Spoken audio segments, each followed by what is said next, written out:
Hi guys, welcome or welcome back to my channel. My name is Omenu Michelle, aka Empress of Booking Now. And on this channel we talk about books, we talk about TV shows, we talk about crafts, we talk about anything and everything that makes our heart jump. This video today we're going to talk about the books that I read in March. I managed to read my first Man Booker Prize winner.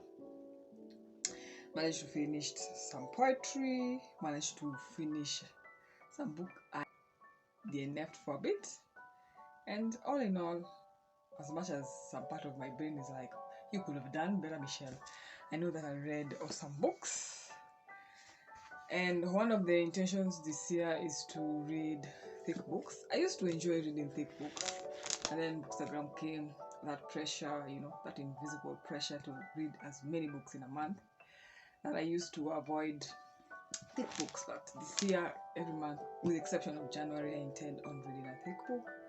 So far, I've done well. And the first book that I read in March is The Luminaries by Elena Canton. This book is just intricate. It's a historical fiction. It is set in New Zealand. It follows a group of 12 men who, through certain circumstances, and as intricate and complex and yet connected like the stars, they find themselves in some mysteries that connects each of the men. That's all I'm gonna say, but I will tell you this: when I first read the first few pages, I was like, oh my god, please, Carton, can you please get to the point of this book?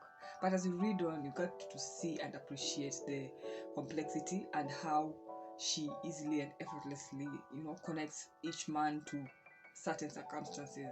It was just beautiful. Writing style was a bit of a challenge because it's set in, I won't say Victorian era, do not come for me, but it's set in 1866. Is that the Victorian era? I'm not good with history. I'm not a fan of history. No. But we had immense fun with this book. If I was to rate it, I'm saying if, because this year I did away with the rating of books. We're just gonna talk about, especially if it's a book that I really love, we shall review it. If it's a book that didn't hit the bar, you'll never hear me talk about it. So if I was to rate this book, I would give it 4 to 5 stars. It was that good, and I'm like, okay, this is why you won. This is why you won. man, it was such an awesome experience. It was such an me talking about a historical fiction in this high regard. Please, it takes a bit of patience, especially if historical fiction is not your thing, but it was worth my time. Given that I wanted to read this book for a long time, I finally picked it up. I expected it to be like slow, given that its content is quite heavy, but it was fast paced. I enjoyed this man's writing style. I didn't expect that. Yeah, as the title say, it was funny, yet enlightening. I was like, The book is It's Kind of a Funny Story by Ned Wizin. Mental health.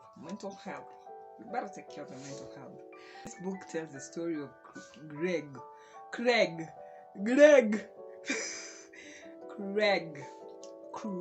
like Craig David, Craig Gilner. This story follows Greg Gilner, a New York City teenager who is ambitious and determined to succeed in life, which means getting into the right high school to get into the right college to get the right job. But once Craig aces his way into Manhattan's executive pre-professional high school, the pressure becomes unbearable. He stops eating and sleeping until one night he nearly kills himself. Craig's suicidal episode gets him checked into a mental hospital where his new neighbors include a transsexual sex addict, a girl who has scarred her own face with scissors, and the self-elected president Emilio. There, Craig is finally able to confront the sources of his anxiety, and it was quite hilarious, as much as right in this day and age, some people still shun things to do with mental health. Wizin went in so easily and effortlessly to like explain to us, how this young man got wherever he went in a funny way, in a beautiful writing style. And it's so sad that the author at some point killed himself, because I believe he was writing this story through experience, because he once checked into an adult psychiatry hospital. So this opens up avenues to talk about mental health, as in things that disturb your mental health starts as young as 12. There's this pressure to make it in life. These kids forget how to be kids, and such adults, such things affect your mental health. And I really appreciate that it opened avenues to like talk about it. And Craig's parents were really supportive.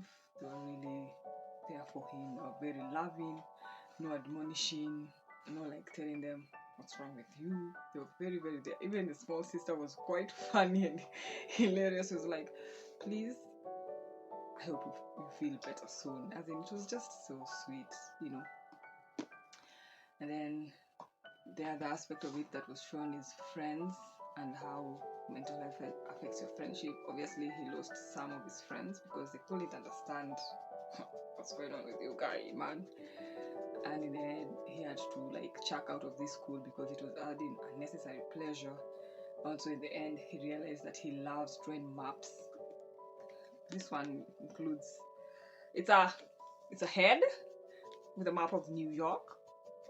As in, after I read that phase when it explains how he got himself into drawing maps, I was like, okay, this is genius. The map of the brain. That's the storyline. And I like when authors are really intentional about the stories. All in all, I really, really immensely enjoyed this book. That book that I read that I really enjoyed, it was a thriller. It was a thick book, 604 pages. And when I began this book, I was like, what could be contained in 605 pages of a thriller? What? Because it's a thriller. When I started, I don't think I was in the right frame man for this book, but once I picked it up, I was like, ooh. I put it down. And the book is Killing the Shadows by Val McDermid. This is the second Val McDermid book I've read. And it has endorsed her, that I really want to read her backlist books. I intend to read her backlist books because this was well done. It was fast-paced. It had very lovable, flawed characters. The plot was matching the thrill. I was like, what the hell is going on? There were more than 2 directional storylines, and I think that added the spice to the book. Also, there's this exploration of relationships and how your past affects them, which I really immensely enjoyed. And also, the icing on the cake was that it was revolving around the writers community, the thriller writers community in UK and Ireland and Scotland. So I was like, ooh, how the heck did I put this down in the first place? But I come to appreciate that when you're not in the right frame of mind for a certain book, you might not enjoy it. But I think this is now one of my favorite thrillers. The story follows Professor Fiona Cameron, who is a psychologist and uses computer technology to track serial offenders.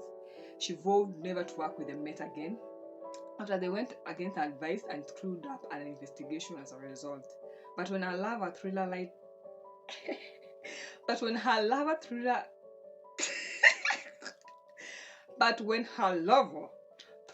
writer Kit Martin tells her a fellow crime novelist has been murdered, Fiona can't help but take interest.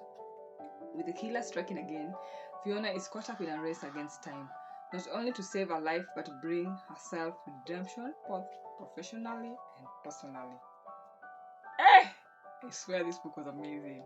If I say anything more about it, I might give away. Thriller, you just give away this. But just these people who are highly intuitive. You give them certain aspect of the story, you just solve the whole of the book.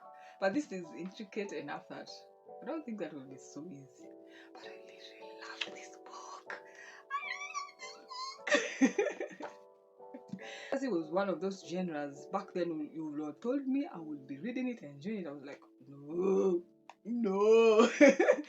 But right now, I really loved it. And last year, we got to finally read Brandon Sanderson's first book in the Stormlight Archive, The Way of Kings, which I really loved. So this year, we were determined to read the rest of the books. In February, I read The Words of Radiance. Oh my god, it gets better. The books get better, and I'm like, I need to read the Oathbreaker, but now my copy is a huge hardback. I'm trying to like save and get the small paperback, so it will make it easier to read. That being said, after The Word of Radiance, there's this small novella called Edge Dancer. Yes, Edge Dancer. It follows Lift. She was one of the characters in the interludes between Words of Radiance, and that chapter made me laugh. She's a 12-year-old, yeah. Me explaining this series is like me trying to explain rocket science. So if you want to know more about this series, you'll just have to go Google for yourself. But this novella talks about this young girl, Lift, who is a radiant. Let's just say who is a radiant. Lift is a radiant, well, an edge dancer. These are people who, I don't know if it has something to do with dancing. This funny character. She doesn't want to grow up. I don't think she likes change, but in the process, she's quite, can I use philanthropic? She's there for others, you know. But she doesn't like sticking in one place. She doesn't like people getting to know her. And I get it's because of where she comes from. She lost her mom, and then she was just alone. So getting others to know her is something she fears. That's why she keeps on traveling from one place to another. And it was just fun. As in, it was just fun. The novel was just fun. Yeah, it was just fun. It just made my heart melt like. The last book we read. Where? I think there's something I've eaten today. What? The last book we read for the month was Whispers of Our Brewing Dawn. And we'll start by saying one of the genres that I find hard to review is poetry. Yes, I do love poetry. I especially love poetry that you read. I'm like, this person took my feelings and my thoughts and put it in a poem and wrote it on behalf of me. I love it when they make me smile, they make me swoon. I love it when they open me up to new worlds, they open me up to new writing styles, the rhymes, alliteration. I love poetry. I love the fact that you can condense your feelings and your thoughts in a few lines. So when I review a book and I get, and the author is like, you got what I meant, it makes me smile. Because some poems you read, you're like, huh? What the hell is this? What does this mean? Unless the poet explains to you, some you might not get, but it also opens avenues for you to view something from your point of view. Also, that's the beauty of poetry. You can look at it from different points of view, and it still makes sense to you. To the other, it might mean something else. So when I reviewed this book, and the author was like, "Okay, you got what I meant," I was like, "Wow, you're a genius, Michelle." What? Through this book, Marielle dares to dream and to share his dreams, drawing us into a world of searing contrasts, fire and water, beauty and ugliness, love and rage, darkness and light, war and resistance, God and the devil. The poems were on war, there was on loss, there was on love, there was on God, as I've just read. And I couldn't help but see the contrast, the duality of life, and stuff. It was just beautiful. I will look for one of my favorites, something short, so that you don't end up laughing at me, because once I tried to like perform one of my poems to an actor, and I was like, hey, what the hell is that? I was like, okay, Performance poetry is not my thing, so something short that I really enjoyed. Okay, let me read Just Watch Me by Mariel Awendit. Just watch me. Let my dreams swallow me. Like I'm making a cut of the Pacific Ocean I can never distill. Watch me. Have a dream most are afraid to think.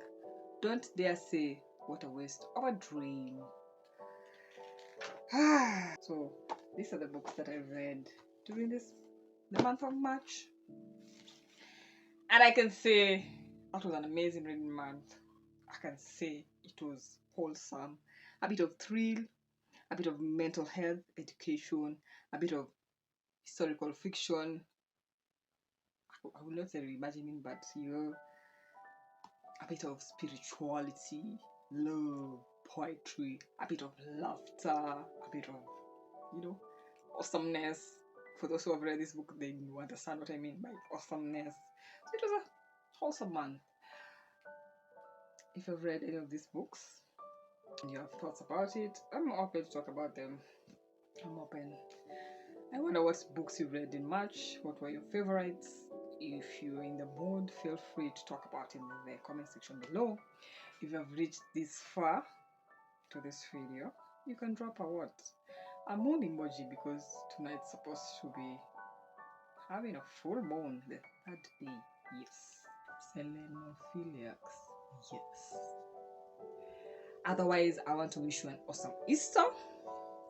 May you have fun, may you have rest, may you have cleansing, may you be uplifted, and may you read more books that will give you more pleasure to take away the pressure of life. And until my next video,